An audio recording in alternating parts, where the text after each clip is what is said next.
Salut, c'est Trado. Voilà la mise à jour de l'analyse technique du CAC 40. Alors pour ceux qui ne l'auraient pas vu, j'ai rédigé un petit article vous annonçant cette grande nouvelle pour moi, pour ma famille en termes de family management, hein. Vous comprendrez sans doute l'allusion.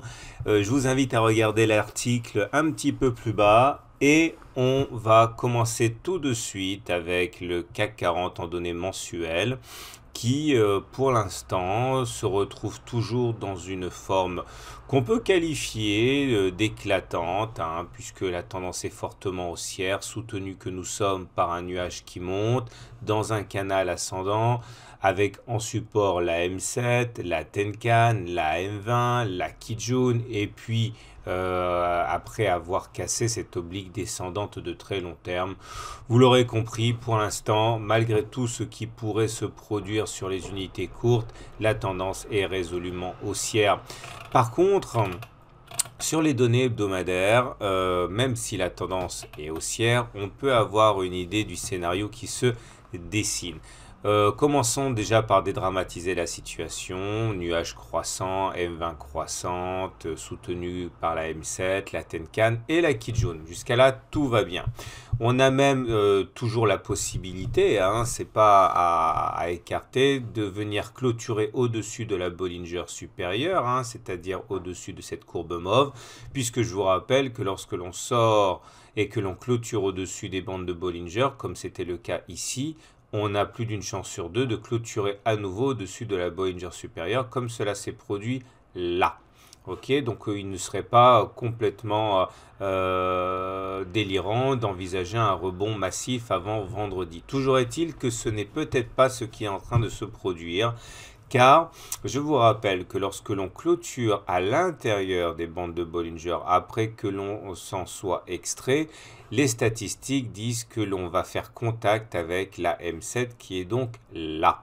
Alors, ça ne se passe pas toujours de la manière suivante, mais c'est généralement ce qui se passe. Vous voyez, on sort, on réintègre, contact M7. On sort, on réintègre, contact M7. Donc voilà, on va voir comment clôture la bougie du jour, enfin de la semaine, mais un retour sur la M7 n'est absolument pas à écarter. Et du coup, j'avais fait amende honorable la semaine dernière en disant que j'étais à la fois content et insatisfait de mon scénario que j'avais en fait depuis des mois, qui était le suivant, je vous le rappelle. On était à peu près là, et puis j'ai dit on devrait regagner les plus hauts et puis faire un trading range.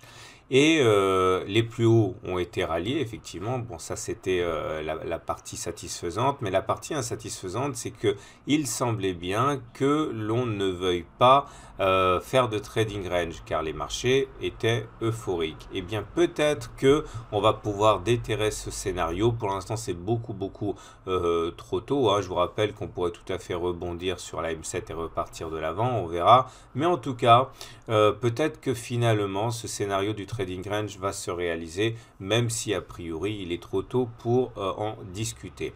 Toujours est-il que l'on va également dégainer nos retracements de Fibonacci. Je vous rappelle que si vous voulez en savoir davantage là-dessus, eh bien vous avez la possibilité de vous procurer mon module de formation sur les Fibonacci. C'est très simple. Vous prenez là le début de l'impulsion, la jambe de baisse, de hausse, pardon.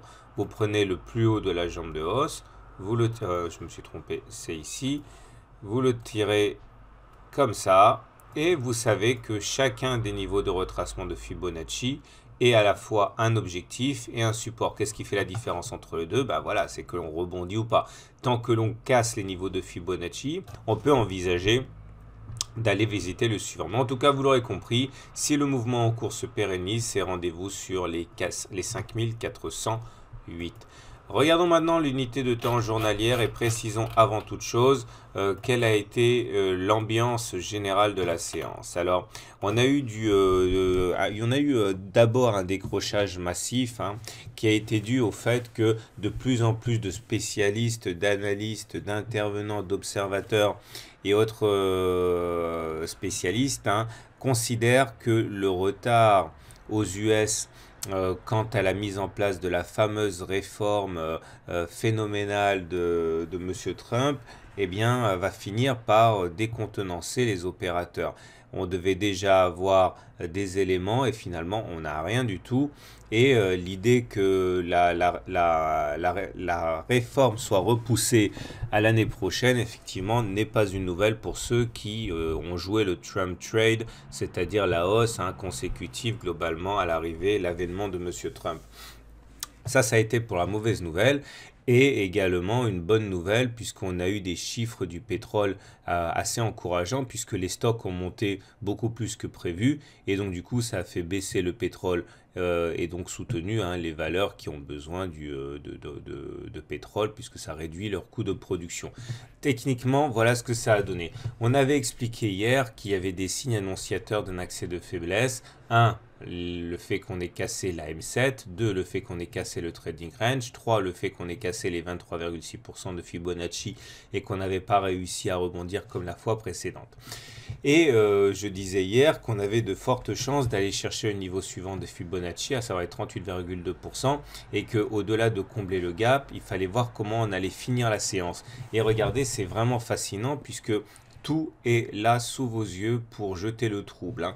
Oui, les 38,2% de Fibonacci ont été préservés après avoir été touchés. Oui, le gap a été rebouché également. D'ailleurs, je vais l'enlever. Et maintenant, on se retrouve dans une situation où la bougie est certes une bougie de baisse avec 0,2% de baisse, mais regardez, il y a eu un beau rebond qui nous permet de préserver les 38,2% de Fibonacci. C'est-à-dire qu'on a une bougie ici qui milite pour le fait qu'on pourrait bien avoir une séance d'accalmie. Maintenant, je vous avouerai franchement que j'ai un petit peu de mal à y croire compte tenu de ce qu'on a dit sur les données hebdomadaires qui ne sont pas encore validées puisqu'on n'est pas vendredi soir. Et puis surtout la fameuse loi du retour à la M20. Vous savez, quand on casse la M7, il est très courant dans la foulée d'aller chercher la M20. Vous voyez, regardez, on a cassé la M7, on va chercher la M20. Là, on a cassé la M7. En plus, celle-ci devient baissière, c'est-à-dire qu'elle joue comme une résistance à la hausse maintenant. Donc, on risque d'attendre la M20. Alors, soit on va plonger pour aller chercher la M20, soit on va latéraliser en attendant la M20. Mais en tout cas, on va avoir du mal, je pense, à pouvoir repartir de l'avant significativement sans avoir eu contact avec la M20. Ça à suivre de très très près. En tout cas, en juge de paix, je dirais que si on repasse au-dessus de la M7, c'est bon, on peut continuer à envisager un ralliement des plus hauts. Tant qu'on reste sous la M7 et celle-ci va jouer un rôle de résistance, eh bien le contact avec la M20 semble être l'objectif suivant.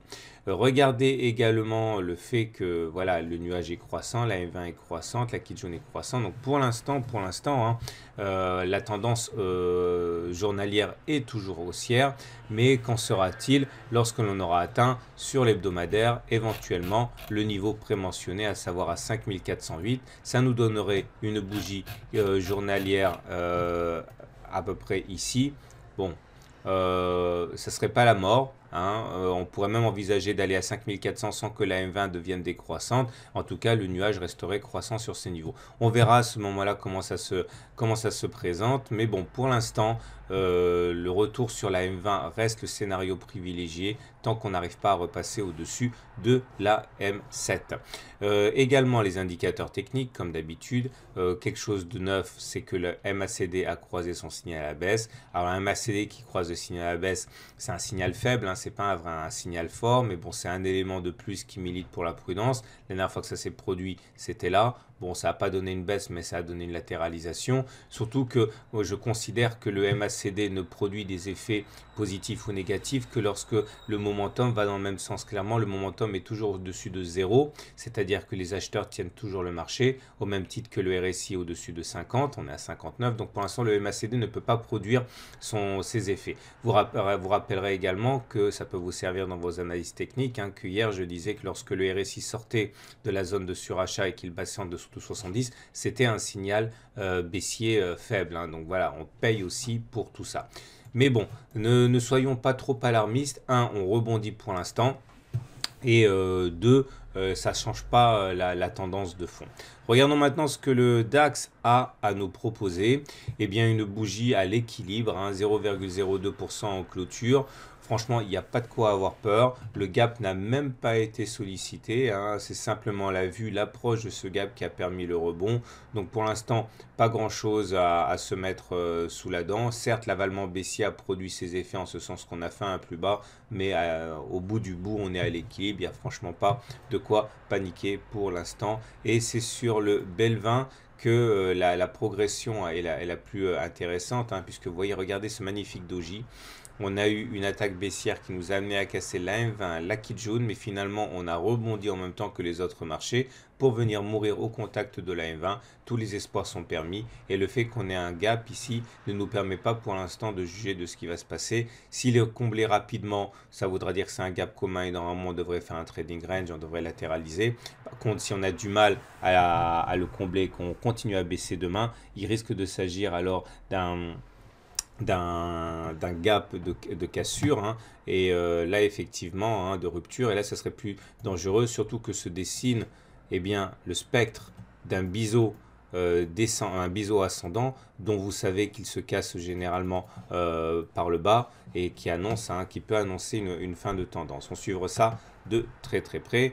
On termine avec les indices US qui sont là, le Dow Jones pour commencer. Alors c'est marrant, c'est toujours pareil, hein, les craintes viennent des États-Unis, mais les États-Unis surperforment les marchés européens. Regardez, on est simplement à l'équilibre ici avec tout un ensemble d'éléments aussi, au-dessus de la M7, au-dessus de la Tenkan, au-dessus de la M20. Bon bref, il n'y a rien qui se passe sur le Dow Jones qui puisse pour l'instant inquiéter.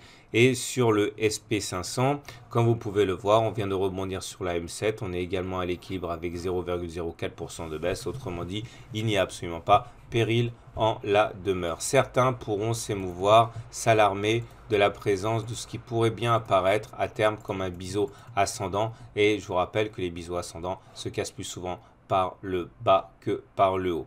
Voilà, je vous souhaite une bonne soirée. Je vous invite à regarder l'article que j'ai mis juste en dessous pour en savoir davantage peut-être sur cette nouvelle page qui se tourne, et parce que ça va vous impacter à la marge, hein. Et je vous dis donc à demain pour le live et en soirée pour le CAC 40.